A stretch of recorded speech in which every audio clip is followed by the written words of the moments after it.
Hello, hello, hello, everyone. Hello, my loves. I love you guys. Welcome to Code Black. So, as you probably can already tell, we are going to be talking about toxic masculinity. And so I am going to pretty much break down what I see going on within society as it relates to toxic masculinity. And so before I get started, I would like to ask you guys or to invite you guys to go ahead and like, share, and or subscribe to my channel. I really appreciate you guys. I am trying to grow my channel.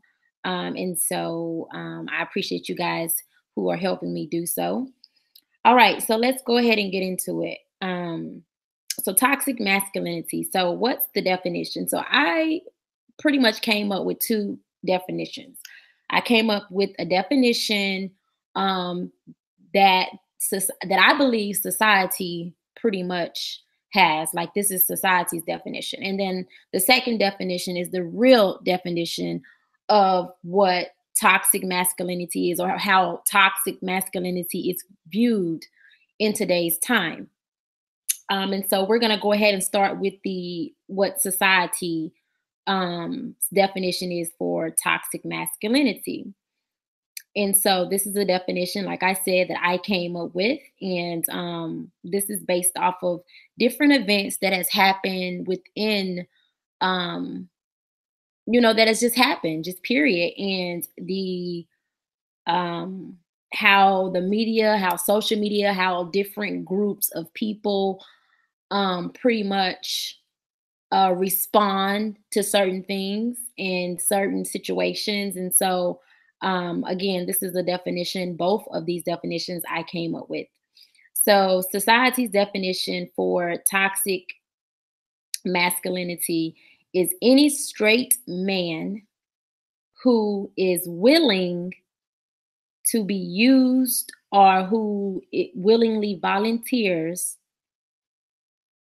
to use their voice, power, influence, and intelligence to call out white supremacy or any degenerate behavior of any kind, no matter gender or sexual orientation.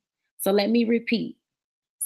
Societies, I'm sorry, that was the wrong one. I'm sorry. So the definition of toxic masculinity is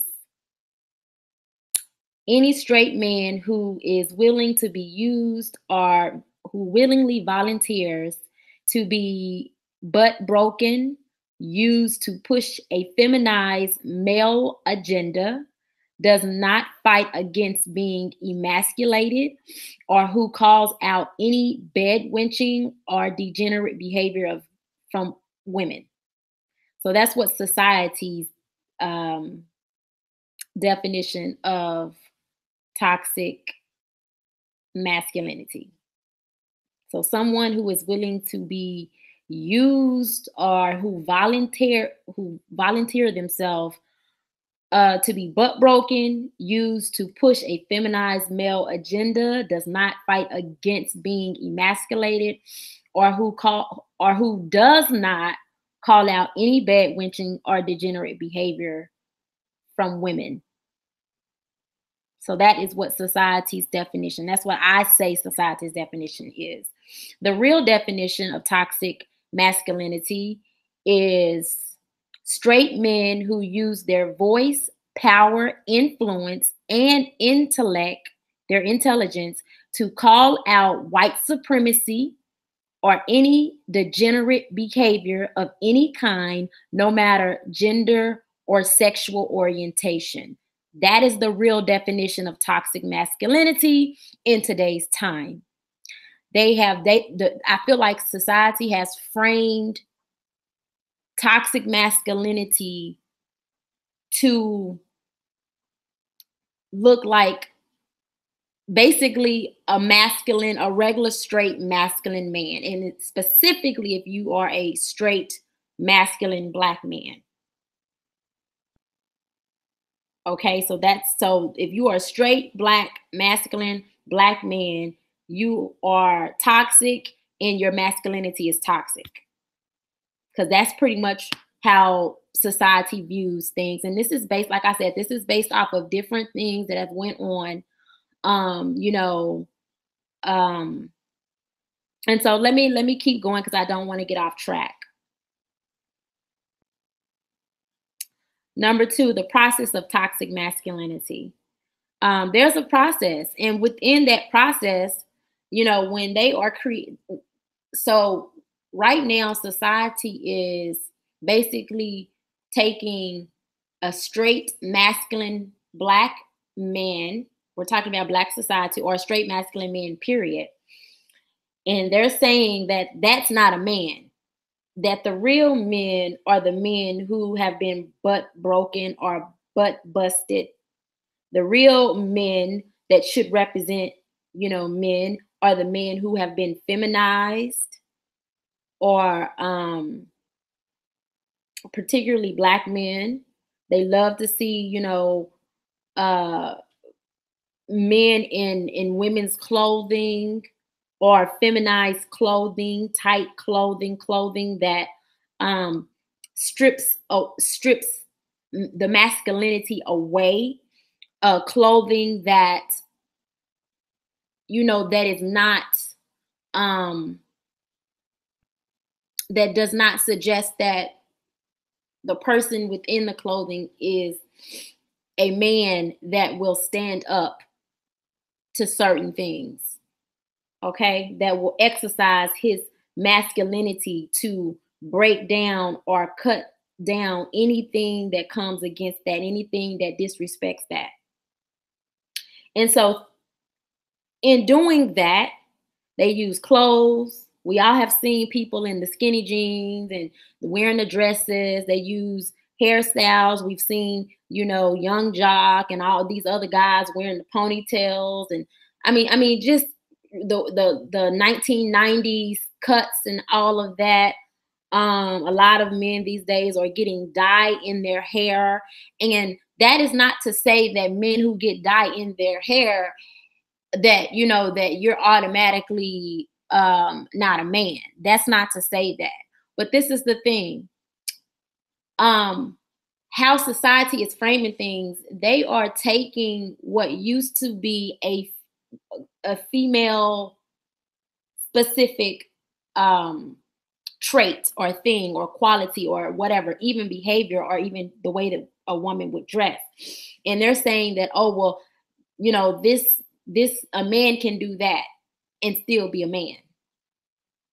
And they're just reframing things.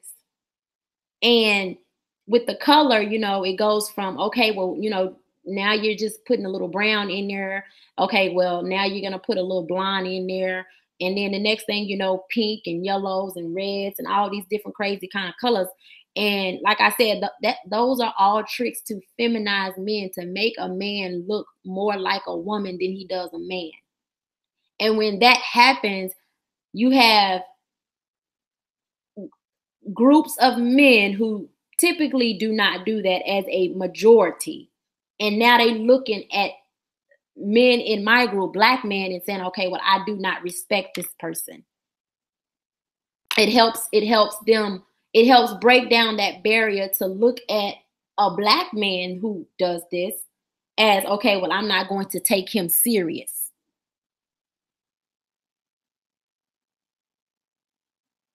They use trends.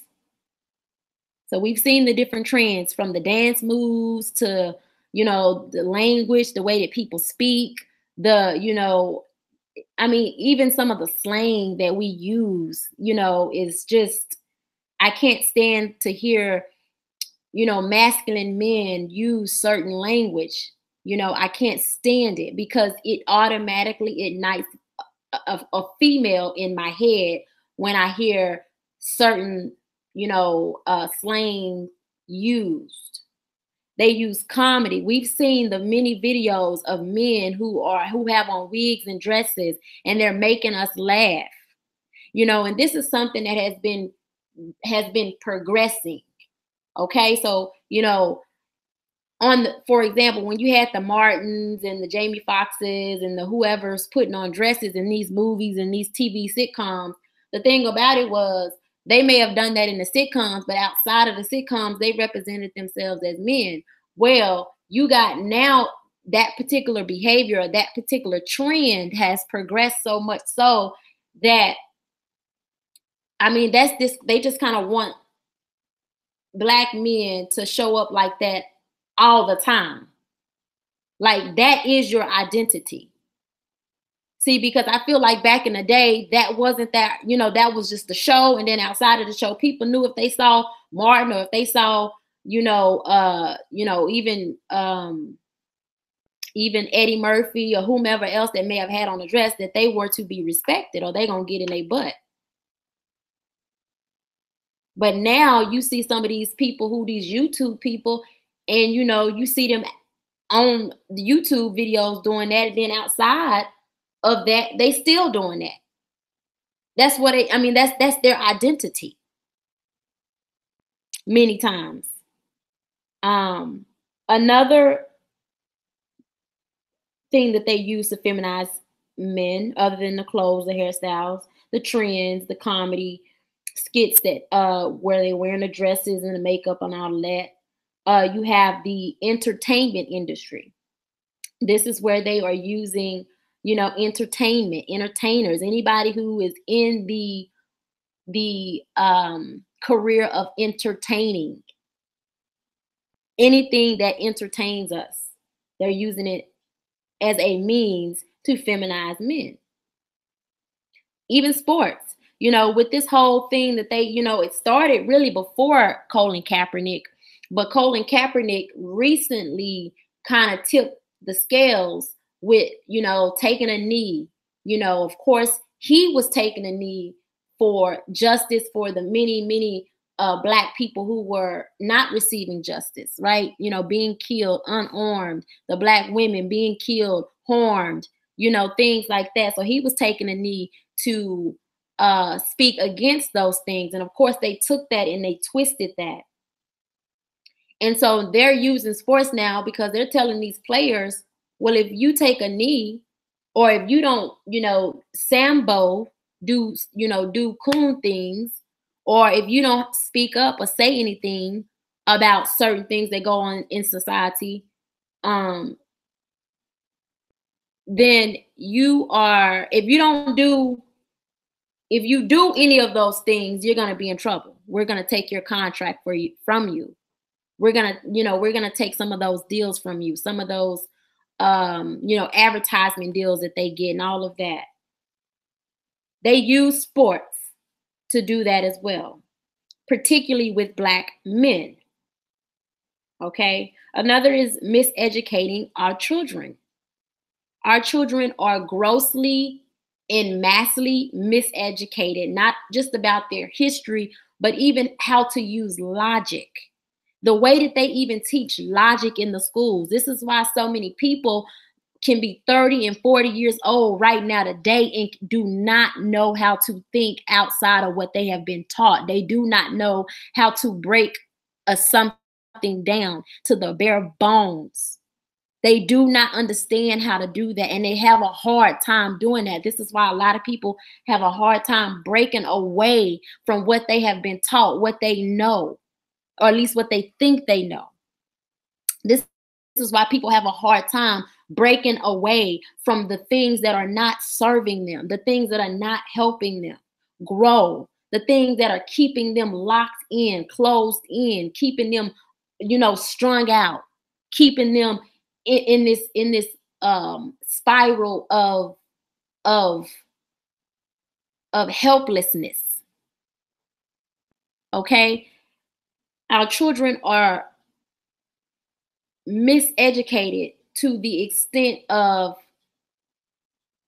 you even have young people who have just straight out, these kids are, they're as young as, like, I've seen as young as 13. I've seen a young man who, was 13 years old, Black young man, and he's out here, taken up in defending Trump and, and encouraging younger Black teens to, become um, become Republicans as opposed to Democrats, and I mean, and just all of that foolishness.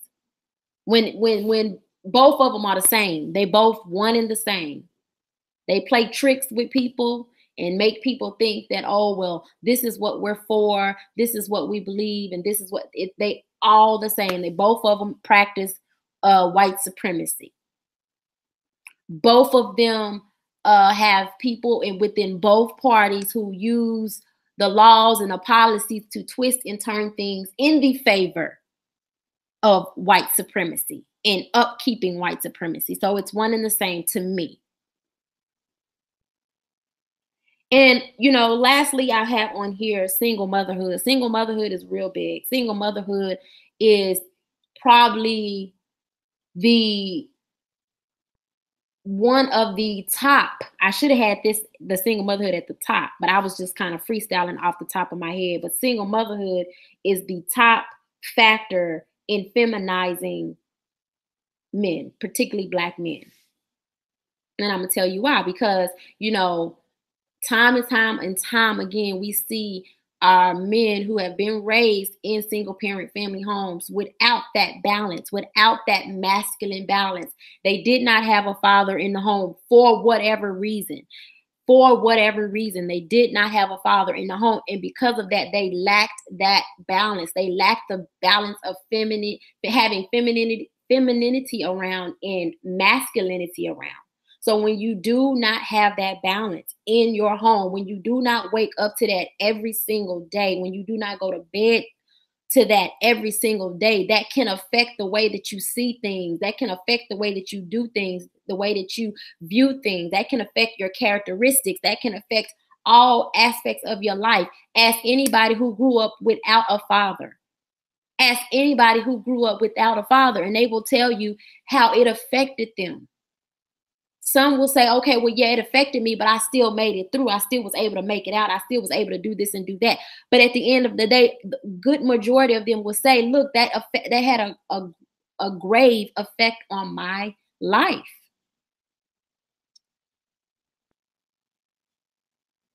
Okay, so we have to put that in there, because that's another thing that they use to feminize men. When you only have one every day, all day, that's all you see. That's all you have. Yeah, you may see grandpa on the weekends sometimes. And thank God you do see there are our children who may have their grandpas, or they may have their uncles who are giving them game and helping them or whatever when a man is not actually in the home. And that's all good. And that's what is needed. But at the end of the day, sometimes that don't get it. Sometimes that don't cut it. And you may have some people that say, oh, well, what about both the kids where it was both parents in the home? Okay, well, you know what? Yeah, you have that too. But like I said, there are plenty other things on this list. That's just one of them. There are several stories, research in the world that proves that being raised in a single parent home leaves a child at risk for so many different things. This can be proven. There is research, years and years of research around this.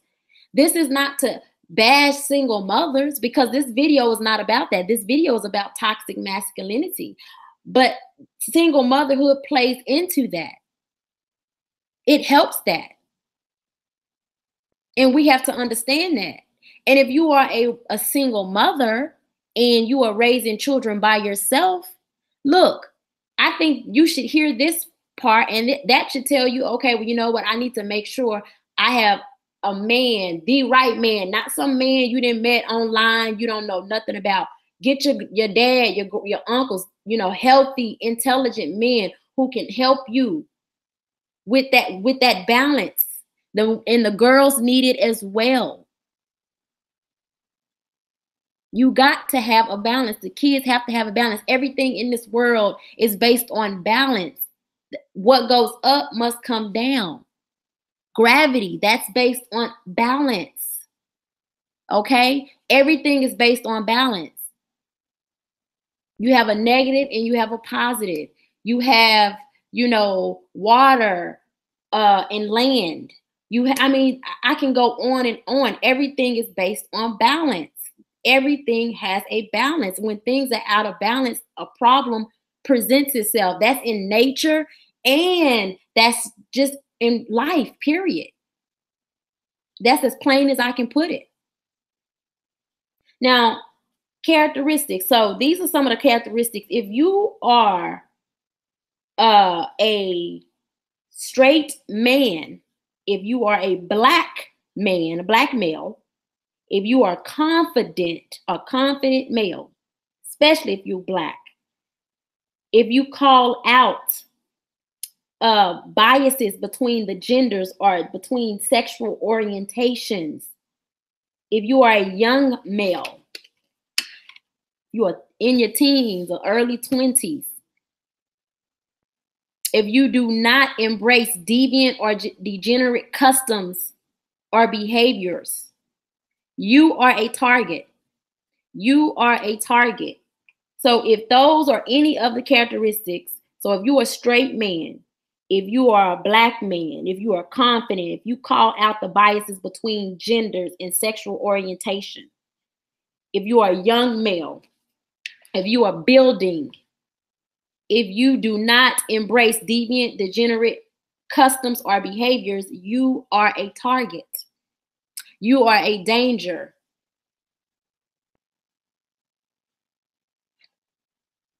Okay? Now, I'm going to end with the different layers of toxic masculinity. Now, of course, this is not every single thing. I believe, as our brother Neely Fuller has told us, we have 9 areas of people activity. And I believe that all 9 areas of people activity can be considered the different layers of toxic masculinity. But I just kind of made a little short list of things that came to mind that I think are some of the biggest layers of what the society deems how they practice toxic masculinity, how they practice what's the word I want to use? How they practice raising up men who are contrary to being straight, non-gay.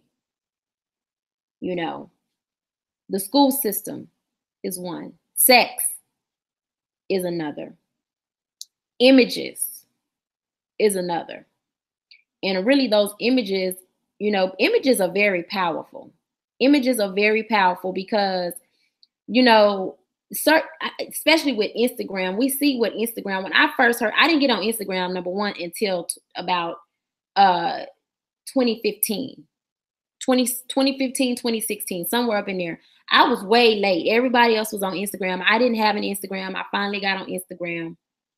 And I remember getting on there and they had the little option where you can go on there and then you can let all your friends on Facebook know that you have an Instagram. Well, I decided not to do that because I'm the type of person that I like to build stuff from I like to build stuff from the bare bones. I felt like, if I get on Instagram, then if people find me on here, then they find me on here. But I'm not going to, just say, hey, just keep telling everybody to follow me just to have a big following. I like for people to go looking for me or to see me and say, man, I enjoy this sister, whether it's her posting or whatever. So my thing is images. Instagram is a success because of the images that people post. See, Instagram is not really known like Facebook. Facebook is known, people post pictures and videos but they can also post text. A lot of text and stuff like that. But with Instagram is basically sold on the concept of images, on the concept of, using certain looks and certain things that people do to hook people and get people hooked in. And then of course, after, some time passed, they came out with the video, where people can go live and so on and so forth. And you guys know the same people who own Facebook also own Instagram. So it's one and the same. But Instagram is a big success based off of images. They got their success based off of images, just everyday pictures of people posting about their life. And so that right there let me know how important images is, not just psychologically but also spiritually, because what you see goes into your soul. That goes into your mind. I mean, we got to really understand that and put that into context.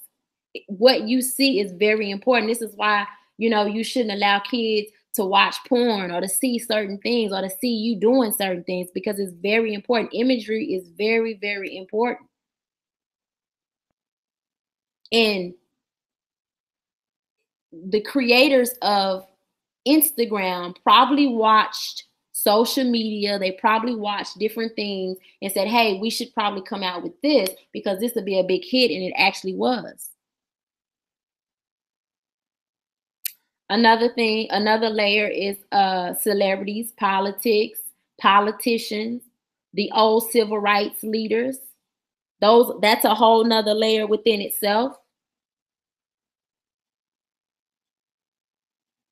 And lastly, we have movies, music, social media. Again, this kind of falls under images a little bit because now they're doing the all these movies that have all these different little messages in them, or or TV shows that have these subtle messages in them, or these subtle things. It used to be there was no TV shows where you could turn the TV show on and see as plain day homosexuality, anything like that. Now almost every show on television have something in there like that.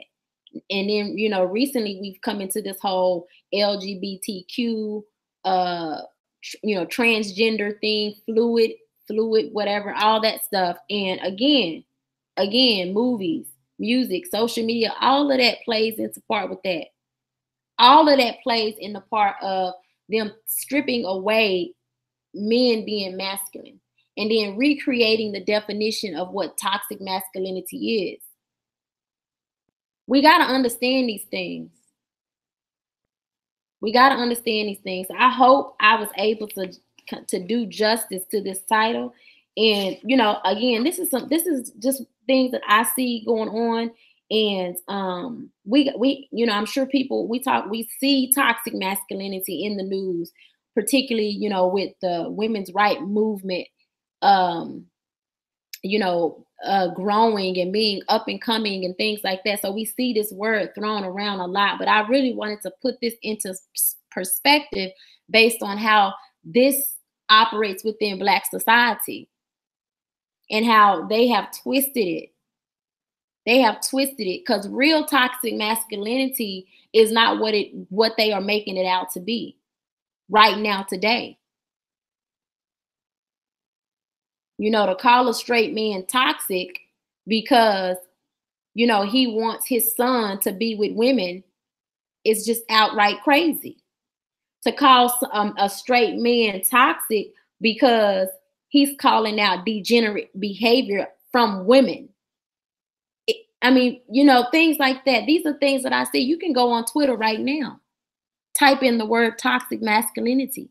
I think, there was a ongoing hashtag some time back where a lot of people was using, they were doing this game where, they would create these elaborate, funny stories or funny situations. And then they would hashtag The Root, because The Root is a magazine or publication that has in the past wrote about men and claimed that certain straight men who called out white supremacy, called out bed wenching, called out whatever else, they said, okay, well, these men are toxic. So that's all I have for you guys. I love you guys. I truly do. And, I wish you guys the best. I hope that you guys continue to tune in. And again, I'm going to try to come to you guys every week, more than one time a week, and drop some of these videos. Again, I thank you guys. I love you guys. I hope you guys are having a wonderful day. And I talk to you soon.